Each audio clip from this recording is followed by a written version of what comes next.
রমজান মাসে সারাদিন রোজা রাখার পর নিজের রুমেও যদি মনে করেন যে ভর্তা দিয়ে ডাল দিয়ে ইফতারি করি, তাও মনটারে শান্তিতে বুঝাইতে পারবো। তবু মসজিদে যাবো না এই সৌদি আরবে আজকের পর থেকে। মানে এই বছরে মসজিদে যাই নাই আর যাবো না, ঠিক আছে? কারণ বাংলাদেশিরা যা শুরু করছে মসজিদে গিয়া, বুঝছেন ভাই, বাংলাদেশের মান ইজ্জত সব নষ্ট করে দিছে। বিদেশের মাটিতে আইসা ভাবমূর্তি সব নষ্ট করে দিতেছে। দেখেন, আমি ডাল, তারপর মরিচ ভর্তা, ঠিক আছে, এই এই হচ্ছে আমার ইফতারি, ঠিক আছে? এই ইফতারি রুমে করবো, তাও অনেক শান্তি, কারণ আমি বাংলাদেশের ইজ্জত নষ্ট করতে পারবো না। কারণ আজকাল বাংলাদেশিরা মসজিদে গিয়া গিয়া পানির কার্টন নিয়ে আসিয়া পরে ওইখানে গিয়ে ইফতারির জন্য মারামারি করে। কি দরকার ভাই এইসব করা? সারা বছর নিজের টাকা দিয়ে খেয়ে রমজান মাসে একবেলা খাওয়ার জন্য মসজিদে গিয়া মারামারি, কাটাকাটি, টানাটানি, হেঁচড়া হেঁচড়ি এইগুলা কইরা কি লাভ? বাংলাদেশের সম্মান নষ্ট করতেছে।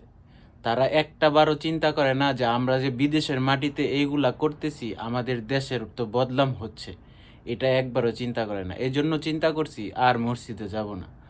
বাংলাদেশি হিসাবে রুমে নিজের ঘরে যা পারি ডাল ভাত যেটাই থাকুক সেইটাই ইফতারি করব আলহামদুলিল্লাহ। এই যে আমার ইফতার দেখেন, এটা হচ্ছে আমার ইফতার দেখেন। আজকে ইফতার আমার ডাল আছে, এইখানে শুটকি ভর্তা আছে, একটা লেমন আছে, দুইটা অরেঞ্জ আছে, একটু সেমাই আছে। এটাই আমার জন্য আলহামদুলিল্লাহ, ঠিক আছে? তবুও মসজিদে যাব না আজকের পর থেকে। মসজিদে মানে এই বছর মসজিদে যাই নাই আর যাব না, আর কোনো দিনও যাব না মসজিদে ইফতারি করার জন্য। সারা বছর নিজের টাকা দিয়ে খাই, তো কেন আমি মসজিদে যাব এই রমজান মাসে একবেলা খাওয়ার জন্য? আর এইগুলা করাতে এই দেশের মানুষরা মনে করে কি, যে বাংলাদেশি মানুষরা মনে হয় খাইতেই পায় না, একবারে গরিব, তাদের কোনো কিছুই নেই। কষ্ট লাগে এই জায়গায়, বাঙালিদের দেখলে এরা মনে করে যে আমরা মিসকিন, বুঝছেন? এই সব কারণে আমরা বাঙালি জাতিরা ছোট হচ্ছি সব জায়গায়। জানি না ভিডিওটা কেমন লাগছে আপনাদের মাঝে। যদি খারাপ লেগে থাকে কিছু মনে করবেন না, আসলে কথাটা কিন্তু সত্য।